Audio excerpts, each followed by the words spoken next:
Good afternoon. Mr. Amberg, you and your client had an opportunity to view the PSI? Yes, Your Honor. Would you like me to stand or sit? Whatever you're comfortable with. Any Your Honor. additions, deletions, or subtractions? None, Your Honor. I had a chance to speak with probation. In my sentencing memorandum, you saw I had an objection to OB 13, but my understanding was the final version that should have been in there in the first place, and so there were some other changes to the final calculation of count 1 and 2. There are no objections, Your Honor, and I understand why they were put in there. Besides that, I did go over this with my client front to back, read every word to her, and there's no additions or subtractions. All right. Anything further from the people? No, people just let the victims speak for themselves. People don't have anything further. All right. Anything further from probation? All right. We do have some victims who wish to speak. Just going to have to just sit back. Was that my chance for allocution? No, no, Okay. no, no. People do have two. Okay.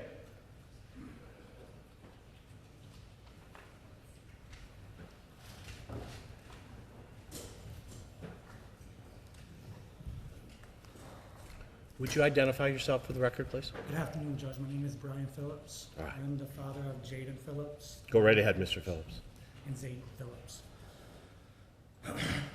I just want to say that the day that happened, that the kids were with me, and we was just having a normal day. I was just playing with them, getting them dressed and ready for the birthday party they was getting ready to attend. Their mom was running in a little late, so they was on their way to come pick them up. At that time, I was, rushing to get them out the door, making sure that they was ready. Once their mom picked them up, 30 to maybe 40 minutes, probably maybe an hour at tops, I was getting calls from my phone constantly from people I haven't met in years, family members. I felt in my stomach something was very wrong. I knew that there was something that wasn't right. There was people from over 20 years that I haven't talked to, 10 years, my family. My brother finally got a hold of me and told me there was an accident at the boat club regarding my kids. I felt it in my stomach that something was wrong. I didn't know at there. He wouldn't tell me. No one would tell me what was wrong. People kept writing me, get to this boat club, get to this boat club. When I ended up finally getting a hold of my brother and getting a ride there, I made it to the boat club. When I made it to the boat club, a lot of cops came up to me, rushing me, telling me that was I the father. I didn't even want to talk to any cops. I didn't want to see any cops. I just wanted to talk to my brother. I wanted to find out what happened. When I got to the crime scene, it was so hectic that it was chaos. I was seeing cars everywhere. I was seeing people everywhere. I finally went to my brother. When he told me that he couldn't tell me to go to the cops, a chapel guy came on my corner, and I dropped straight to the ground. I started screaming because I knew they was gone. I felt they was gone. I knew in my heart they was gone. So I told him not to tell me. I begged them not to tell me. But they had to find out I was the dad of all three of them, and I told them their names, their ages, and what was I to them. Before I even registered it was gone, they told me that Jaden, my oldest, was airlifted to the University of Michigan. I didn't even have time to grieve. I didn't have time to process what was going on with Alana and Zane because I had to rush to U of M. I had to make sure Jaden was okay. I had no idea that he was even alive at the time because he was airlifted. The other two, I was still processing that they was gone. On my way to U of M, I kept praying that Jaden would be alive. Like, he was all I had at that time. There was nothing else I was praying for but him to be okay. When I got to the University of Michigan, Jaden was on the table, covered in blood. He had 9 to 10 doctors all on him, trying to work on him, and his eyes seen me. And I kept telling him to fight. I kept telling him to keep fighting, and all he did was blink. He just kept blinking that he was okay. At that time, I stayed at the University of Michigan for 2 weeks. I never told Jaden his brother and sister were gone. I waited till he was out of the hospital fighting for his life because I knew if I told him, it would be very hard on him. He would rip wires out. He didn't understand. The whole 2 weeks, I would cry in the shower. I would cry away from him so he wouldn't know. I didn't want him knowing what happened. After he got out the hospital, we sat down with his mom and finally told him. He flipped out so bad. He cried so bad. We all three cried so bad. What you took from me, I will never, ever get back. My daughter was trying to be just like me playing basketball. She just celebrated her 8th birthday. Zane was about to be 5. Instead of celebrating his 5th birthday, we buried them. We buried them. You don't have no kids, so you don't know what this feels like. I go to their grave every other day, every day sometimes, because it's so close to my home. The only time I feel close to them is being at their gravesite, because I don't feel them anywhere else. I thank you, Judge, from the bottom of my heart for letting me tell my statement. And I promise I don't wish nothing but the worst for you. And I hope that you feel what we feel every day, because it's hard. It's hard even to wake up knowing that they're not here. It's hard that their older brother has to be without his brother and sister. And I hope every day that you realize what you took it from us. Thank you, Judge. Thank you, Mr. Phillips.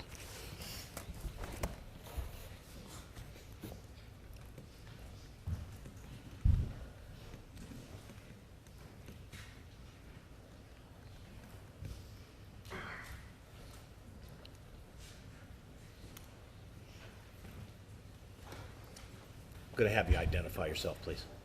Mariah Dodds. Ms. Dodds, when you're ready. My name is Mariah Dodds. I am the mother of Alana, Zane, and Jaden Phillips.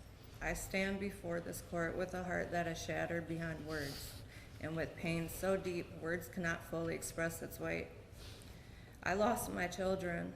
The loss of my children has created a void in my life that I will never be able to fill, and the grief I carry is something I will live with for the rest of my life.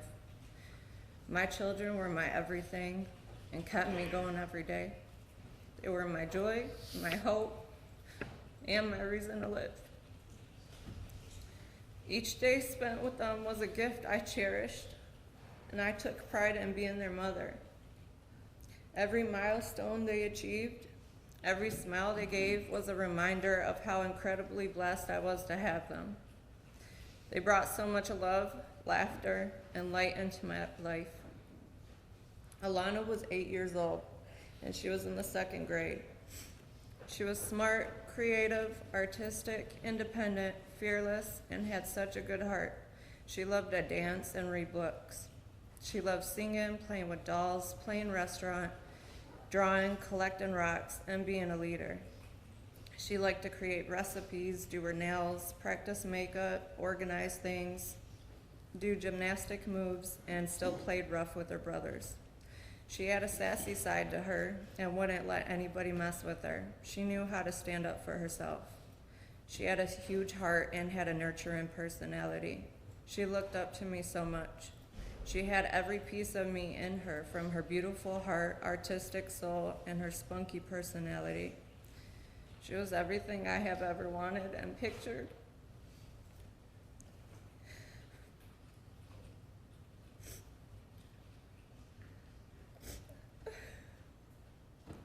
With having a little girl.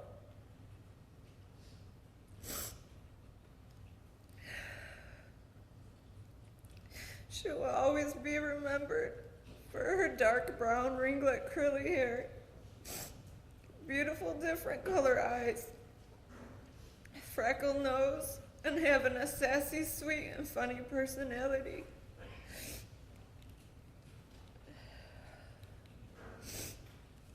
Zane was 4 years old and attended preschool.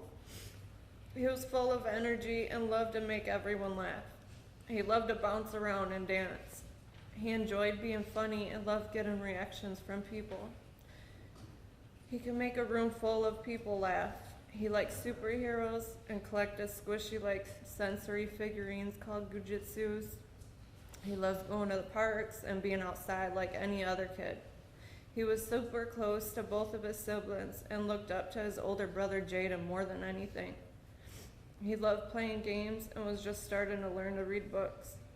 He was a tough little boy with the most sensitive, loving heart. I have never had a human being love me so much as he did. He was my little shadow. At home, he spent most of his time by my side or playing with his siblings. He slept next to me every single night. We always had a routine when it was just me and him. He was so sweet and innocent. The love and bond I had to him was indescribable. He was my baby out of all three of my children. He was just learning things, and his personality was still developing. He will always be remembered as the bright, blue-eyed, red-haired, full of energy, silly, most loving little boy. April 20th, 2024 changed my life forever. When I was told my children were no longer here, I felt like I stopped breathing, as if I died inside. All I could remember was screaming, freaking out, and trying to jump out of the hospital bed. The medical professionals had to keep putting me back to sleep because every time I woke up, my body would go into panic. My mind could not understand what was happening, and my body just reacted. Staying awake was too much for me to handle. Everyone knew my kids were gone before me, and I had to let that sink in.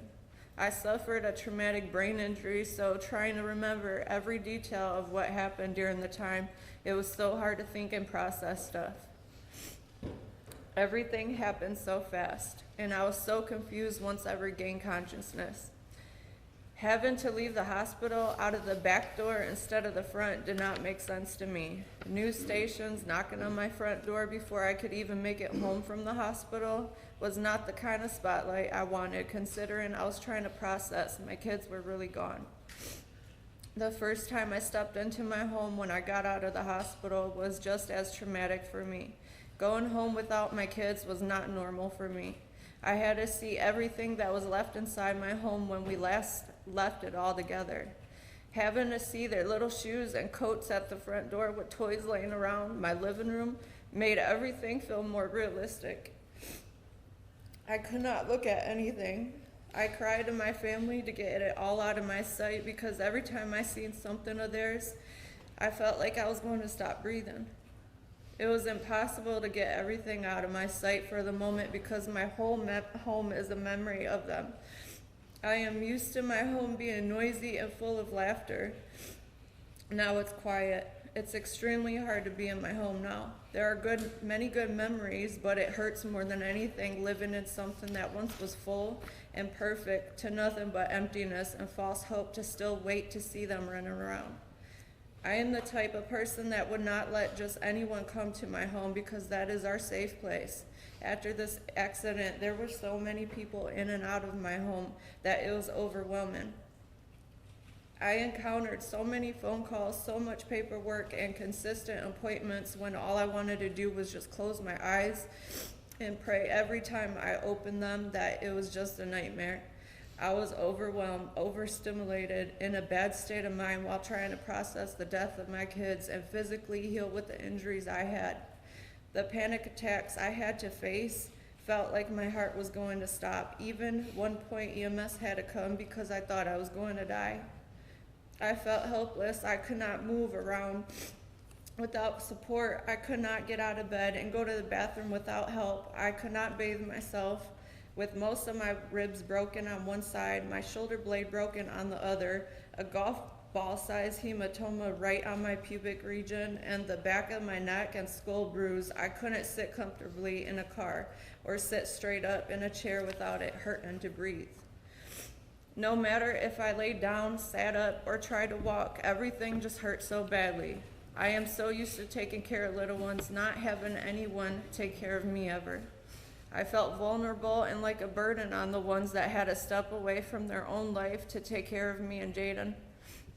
I had to break the unwelcome news to Jaden, bury my children, figure out how to even celebrate Jaden's birthday to make it positive for him, mourn Zane's birthday the day after, and face Mother's Day all in the same week. Holidays and events are not the same. My kids were the party and entertainment at every family function or holiday. Everyone's birthdays were gloomy and quiet this year. Halloween was different. Thanksgiving felt like another day. Christmas was sad, it was heartbreaking, and just did not feel right. Easter this year was the 1-year death date from this tragedy, and I was not even able to celebrate Easter. Instead, I faced another heartache by going into Alana's room that I have not seen in a year. Her room still smells like her. Her little dollhouse was still set up the same way when she was playing with it last. We were working on her room together, organizing all her toys, redoing the floors, and so on. She was so excited, and I never got to finish it with her. Going out in public is something I must force myself to do to face my fear. The thought of something happening is always on my mind. The fear of getting into an accident panics me every time I'm on the road. Even though I do not remember hearing the big crash noise, I tend to jump and my heart races when I hear loud noises unexpectedly. The injuries I got from this accident took away my self-esteem. My body gets aches and pains from the physical trauma I have suffered. I get in high protective mode when there is something being said about my children or about this tragedy. Seeing the things my kids will love in places aches my heart. I cannot look at parks the same. Driving past their schools hurt. Being around and seeing other children their ages makes me smile, but also at the same time it hurts my heart. The guilt of not wanting to do anything fun in public because my kids are no longer here dwells on me. Doing a simple grocery order bums me out because I am not buying the snacks they love. Certain songs or movies make me sad because we are not singing or watching them together. I feel guilty about whatever I do because my children are not here with me. There is meaning with everything every day that reminds me of them. Jaden, Alana, and Zane had a special bond like no other. The age gap between them did not reflect anything they did together. Jaden did such an amazing job of protecting his siblings. They looked up to him so much. While Jaden was in the hospital going through surgeries, fighting for his life, and recovering, he had no idea about his siblings. His father was by his side while I was also fighting for my life and recovering as well. I will never forget when me and Jaden seen each other for the first time through video chat. Seeing each other's faces was traumatizing. As a mother, it killed me not to be able to be present to comfort my child and know exactly what was going on with him because of the physical condition I was also in. Throughout all of my kids' life, I always been there whenever they were sick or needed the doctor, and I couldn't even be there for him. Me and his father could not even tell Jaden about his siblings being in heaven until Jaden came home from the hospital. That is when his condition was stable enough and he would have both of us there together to tell him. You do not know how it feels to tell your only living child that his siblings, his best friends, are gone. Jaden had to face many of challenges from this past year. He had to grow up fast and got robbed out of his childhood because of this. Jaden took on the pain a grown man would not be able to tolerate. He laid in a hospital bed in the living room for several months. He could not walk, use the bathroom on his own, or get into a shower. To get him out of the bed, he had to be power lifted to a wheelchair. He was in constant pain and uncomfortable. Finding rides that were wheelchair accessible just to get to an appointment were stressful. It killed me to watch my son in that bed every day, to see him in that condition and not be able to do anything for him due to my own broken bones. Family had to walk away from their own lives and jobs just to take care of the both of us. It took Jaden 10.5 months to regain the strength fully of walking without a wheelchair and walker. To this day, Jaden is trying to find ways of doing the things he used to be able to. His self-esteem and confidence has been damaged because of this tragedy. He cannot attend school in person because he is still not fully capable of sitting in a chair all day like other kids. He has a big fear of falling because he does not want another surgery or to get hurt again. Jaden is autistic. He has sensory issues, so you can't imagine what this journey of healing was for him. Anytime he felt pain, was triggered, or how he was doing therapy. Jaden is the strongest kid ever. No child should ever have to go through what he has. Leading up to this day, he has made a huge amount of progress, but he also still has ways to go do the things he once could do without hurting or getting tired very easily. Jaden has survivor's guilt. Getting him out of the house to do something fun is a mental process for him. Throughout this, he has shown how brave he is and how high he keeps his spirits of losing his siblings, but also he hurts for them. As I am speaking for him, this is the statement he had to say in the most appropriate way possible. Quotation, "She ruined my life. I want her to pay and spend the rest of her life in prison." End of quotation. Every day since their loss has been a struggle. My heart aches every day, and no matter what I do, the pain is constant. Every day I wake up to a world where they are no longer a part of it. I feel their absence in every corner of my life, in the quiet of the home that once rang with their voices, in the empty spaces where they should be, in every moment when I realize that I am forced to go on without them. No noise in my home freaks me out, and too much noise overstimulates me. I cannot put into words the depth of the emptiness I feel. The loss of my children has affected every aspect of my life. I have lost a part of myself I will never be able to recover. I struggle every day accepting the fact that my kids are forever gone. Simple tasks have been overwhelming. Being social is not desirable to me anymore. I am always jumping around to enjoy hobbies to keep my mind busy, but I lose interest quickly than before. I am forced to confront the reality that my children, the ones I was supposed to care for and nurture, are no longer here with me. That grief has been unbearable, and it has taken away a part of who I am. There are no absolute words of how it feels to lose your children. You just feel it. Your children are a piece of you. When they died, a part of myself died too. If I could describe it the best way possible, I would say time stays still. The days repeat. It's too quiet. It doesn't get any easier. The breakdowns get worse. Missing them gets harder. Moving on makes you feel guilty. You see the world differently. You cherish what you have left in your life a little more, and you fight every day just to stay alive, to keep going. Every day is a thinking process, and nothing will ever be the same again. I must constantly keep my thoughts and actions positive. I have told many people, and I will say it again, I thank God for Jaden. He is the only piece I have left of Alana and Zane. If I lost him that day too, I would have been gone as quickly as my kids were gone as well. Because of Jaden and my closest loved ones, they are the reason I continue to live each and every day.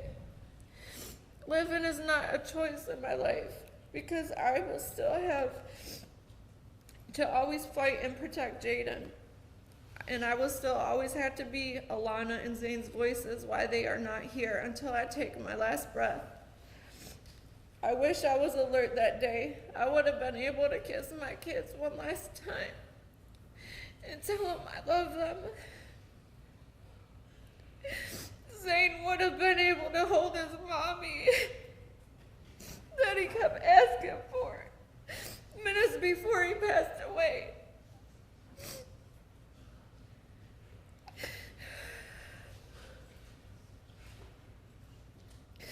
The other part of me is glad I wasn't alert, because I do not think I would have been able to manage my children, seeing my children like that, where my daughter smashed into a wall. There would have been 3 bodies removed that day instead of 2. Many people have told me how strong I am. Being strong is not a choice in my life. I have to be. You never know what you would do unless you were in the situation yourself. Throughout this process, it seemed never ending. I felt unmotivated to do anything this whole time, because it was my biggest goal to achieve justice, to move forward to my next chapter in life. Every court date, every phone call, and every article I had to encounter was nerve-wracking, gut-twisting, and had me reliving this nightmare repeatedly. As the months go on, you are left with having to move on and learn the new normal, what the new normal life is for you. Eventually, you get out of a routine that you were comfortable and used to doing. You forget how to smile, and you stare off for periods of time, not realizing what you are even thinking about. You must relearn everything all over again, but in a new, different way. It is not easy being in my mindset. This was the toughest battle you cannot even imagine. I smile through the pain just to get me by every day. I surround myself around positive people, places, and things. The hardest part of all of this is missing them. Remembering their smiles, their touch, their scents, them telling you you're the best mom ever. Their fun personalities. Remembering the way their heartbeats felt when they were scared. Remembering the silly voices they would do and nurturing them when they were sick or hurt, or just cuddling them, because that's what made me feel alive. It hurts. I can no longer do those things. As a parent, it is natural to want to protect your children, to provide them with love, safety, and guidance. I was their protector, and I should not have to feel like I failed them because of someone's poor choices. The guilt that comes with this is unbearable. And I question myself every single day, wondering if I could have done something more to keep them safe. But there were no windows or doors. Nobody seen her come in or expected a vehicle to fly into a building. There is only one person to blame. I did my best to provide for my kids and to keep a roof over their heads with everything they needed. I always had mom guilt for working, providing, and just feeling drained. I never dreamed in a million years that the moment we had an opportunity to finally have a family fun day, my kids would never come back home with me. She took everything in my life and destroyed it.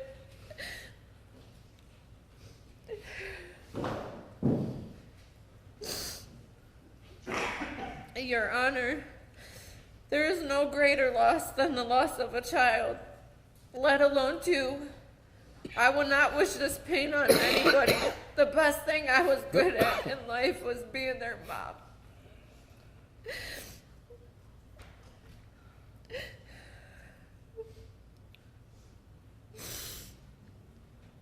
My children were supposed to bury me before I buried them. They had their whole life to live.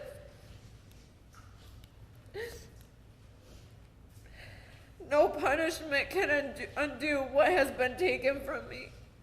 But I ask that you consider the immense pain, grief, lifelong suffering, trauma, and the physical lifelong pains that I will continue to endure because of this. My life will never be the same, and I am left to navigate a world where my children are no longer with me. Justice will never bring back my children or heal the pain. But I'll be able to breathe differently, knowing the actions she has caused can never hurt anybody else. Having a clean record does not mean you're a good person. Her actions just finally caught up with her, and at the end of the day, she killed two of my kids. I'll never know the answers as to why she didn't stop the first time she ran into something before coming towards the boat club. She showed no remorse for what she has caused. I see past the alligator tears, going on TV and laughing it off like it was no big deal, like it was just a silly mistake. It was like a big slap to my face. A real woman will admit her wrongs and feel some type of sort of sympathy. She has not. which makes me feel absolutely disgusted and shows what kind of morals she has. She is an evil and sick individual in my eyes. If Michigan offered the death penalty, I would highly recommend it for her. She is a danger to society, and I feel society would be a danger to her. She makes me feel like she is untouchable, and I do not like that. I have raised awareness for the dangers of drinking and driving, and I plan to keep doing so by using my own story as an example of what can happen. This tragedy is known around the world. I will keep saying my children's names, and I will keep preaching about the dangers of driving impaired. She did not only kill one of my children, she also killed two. She injured my only living child severely, as well as myself. She injured some of my family members, as well as other people that were there that day, physically, mentally, and emotionally. My wounds were poked at while I was on stand, and it took everything in me to remain calm and professional, so I wouldn't jeopardize justice through this entire process. I am exhausted, mentally, emotionally, and physically with this. All I want to do is grieve the way I want and need to for my sanity and peace. I beg and I plead for her to be sentenced to life in prison with no parole. Thank you for allowing me to speak. Thank you, Ms. Dodds.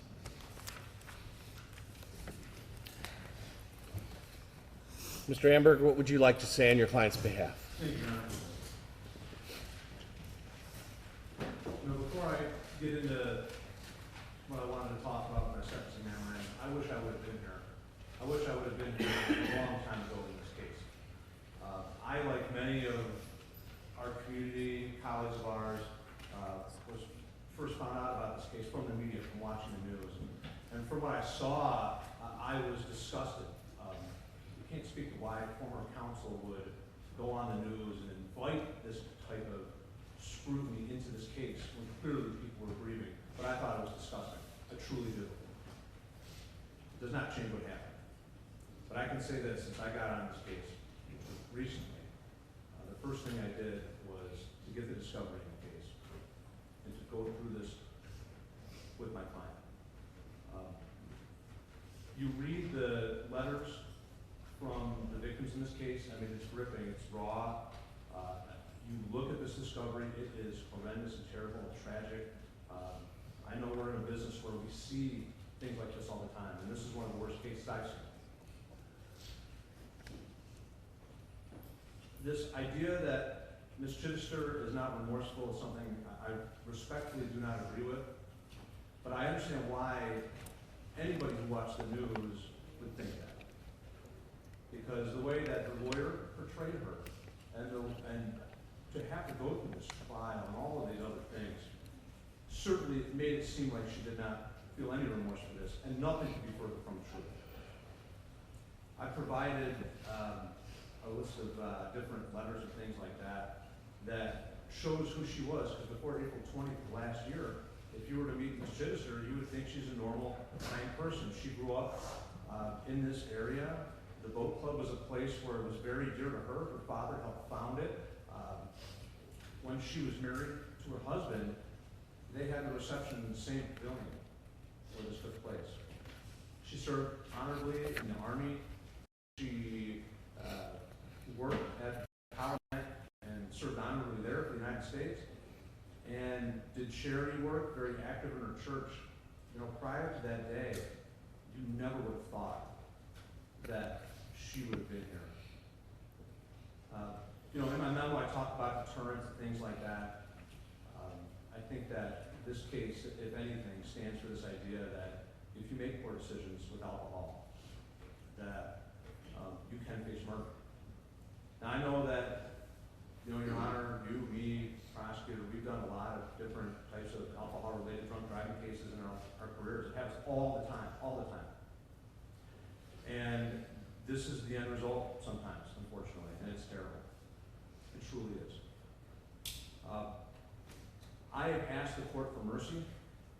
I've also said I don't know what a fair sentence looks like in this case. My client's 67 years old. Obviously she's going to go to prison today, but even if she serves less than the guidelines in this case, it will likely be a life sentence. For those who don't know, when you are in prison, it's a hard life to begin with. And many times people on the inside do not live as long as they do on the outside. It's just a harder life. It truly is. Ms. Chidester has all sorts of health issues and things like that. And everything from cardiovascular, neuropathy, thyroid disease. I would say that I'm pretty positive that will get worse as time goes on.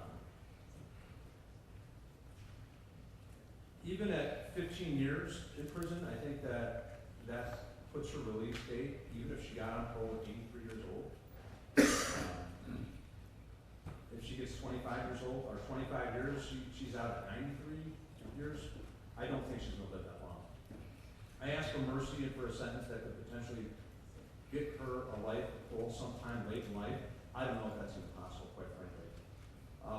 I will say this to all these victims out there, because there's a lot of victims here, obviously the family, and from what I heard today, it was devastating, truly devastating. And for the letters that I read from the people that didn't speak today, also devastating. I gotta say, in this situation, you had everything from grief to heroism, just a range of emotions and things like that. I want to say that I read each one of those letters to my client, each one of them, because I wanted her to hear those. And it was an extremely emotional situation with her. At the end of the day, what does her life look like? I think that what her goal is to try to make things right the best that she can.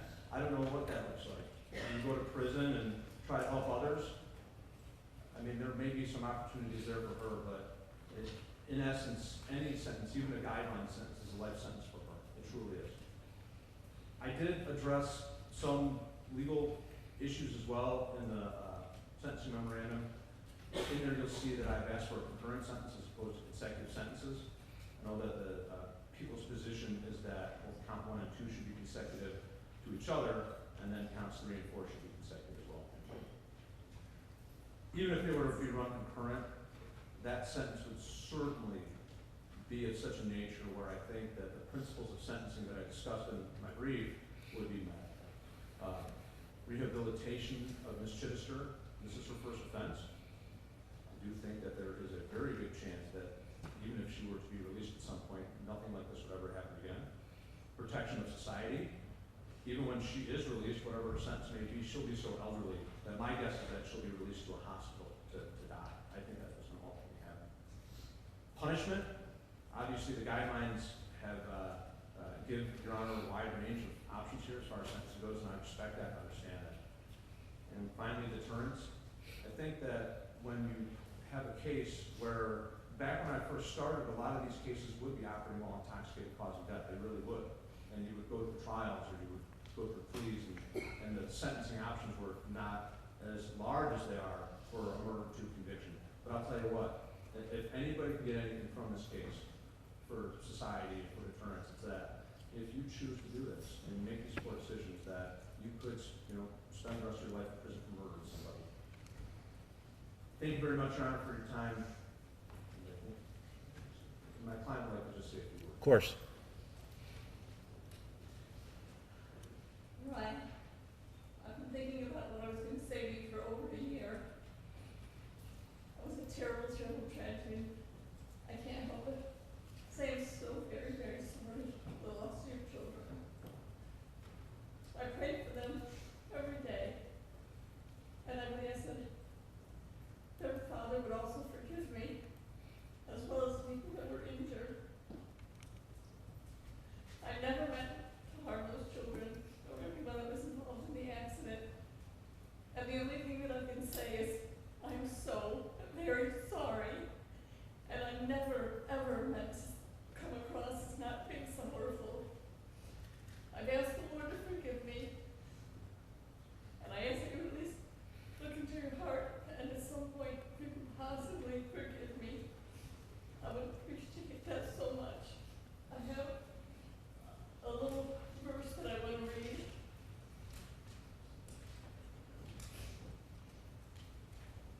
It said, the steadfast love of the Lord never ceases. His mercy never ends. And that comes from Lamentations 3:22. And I hope the Lord will show you some mercy and help you to get over your terrible tragedy, your loss of your children. I'm, again, so very sorry. And I pray every day for you and your family, as well as I do for the other people that were injured. I pray that they will be able to recover and get back to their normal selves again. I'm sorry. That's really all I can say. All right, thank you. In this matter, the sentencing guidelines on count 1 and 2, which is the second-degree murder charges, the sentencing guidelines are 225 months to 375 months. On counts 3 and 4, which is operating while intoxicated causing death, the sentencing guidelines are 43 months to 86 months. On counts 5 through 9, operating while intoxicated causing serious injury, the sentencing guidelines are 12 to 24. The defendant has no prior criminal record. This historic courtroom has handled cases for more than 100 years, probably a lot more than that. Many of those cases are tragic and heartbreaking. I've presided over several of those myself. This might be the most tragic and most heartbreaking case that this courtroom has ever seen. 2 small children were killed. 5 others, including 2 other children, were seriously hurt. But more than that, this crime destroyed lives, it destroyed families, and it changed so many people in a very negative way. This has impacted the community in such a way that they're never, ever going to forget what happened on that day. I heard the testimony. I believe the jury got it right. The evidence of this defendant's guilt was overwhelming. The defendant took her prescribed medicine, gabapentin, and had a glass of wine at lunch. That was what was being proposed. She doesn't remember anything else. I didn't believe that. I don't think the jury believed that. Perhaps that's how you get away from the horror of such a thing, is just say, I don't remember what happened. But for me and for the court, the evidence is what we consider. The defendant said she rated herself a 7 on a 1 to 10 scale, with 10 being total blackout drunk. She indicated that she knew it was okay that she didn't drive. Her blood alcohol was 0.18 grams of alcohol per 100 milliliters of blood, and as I said, she had gabapentin in her system. She has no record. Excuse me. She's educated and she had a fine career. She was in the service. I don't take these matters lightly, and I do take them into account. The defendant's sentencing memorandum had a number of letters supporting the defendant, attesting to her character and their interactions with her. I believe them. I think they were heartfelt. I think they were genuine. Only one, however, mentioned alcohol. When I reviewed the 309 screening, which is an alcohol screening attached to the sentencing, the defendant denies a drinking problem and is not interested in any substance abuse counseling. She's well within her rights to maintain her innocence, and I guess by extension, her sobriety. But I'm just looking at the evidence that came in at trial. At 9 a.m. on the day this crime happened, the defendant was at the Fermi 3 Party Store purchasing a 4-pack of wine and a large bottle of wine. 9 a.m. Circumstantial evidence shows that she was drinking at the home that day before heading to the boat club. Hours later, she still had a 0.18 blood alcohol. This wasn't just an accident, it was a crime. It could have been avoided. It's not against the law to drink, but it's against the law to drink and drive. The defendant lived so very close to this boat club, she could have simply walked down there. After getting in the vehicle, backing into the neighbor's car, forcing it through a fence, she then placed her vehicle in drive, speeding off towards the boat club, reaching 44 miles an hour. This is where a person would stop and say, hey, wait a second, I shouldn't be driving. I'm in no shape to drive. But she didn't do that. She made a conscious decision to shift the vehicle from reverse to drive and race to the boat club. This was a wanton and willful disregard of the likelihood that the natural tendency of this would be death or great bodily harm. For all those reasons, I find the following to be a reasonable and proportionate sentence. On counts 5 through 9, which were the operating under the influence causing serious injury, you're to serve 24 months to 60 months, Michigan Department of Corrections, credit 76 days. 340 state costs, $1,595 in restitution to Diane Medina as a condition of parole. On counts 3 and 4, which are the operating under the influencing causing death, you're to serve 84 months to 180 months, Michigan Department of Corrections, credit 76 days, 136 state costs. On counts 1 and 2, which are the second-degree murder charges, you're to serve 25 years to 50 years, Michigan Department of Corrections, credit 76 days. 130 crime victims' rights, 136 state costs. All these counts will be concurrent with each other. You have the constitutional right to appeal, Ms. Chester. You also have the right to an attorney. If you can't afford an attorney, one would be appointed for you at public expense. You have 42 days from today to request an appellate attorney on the form you're going to be given and asked to initial. Thank you, counsel. Yes. We have discussed our comments here.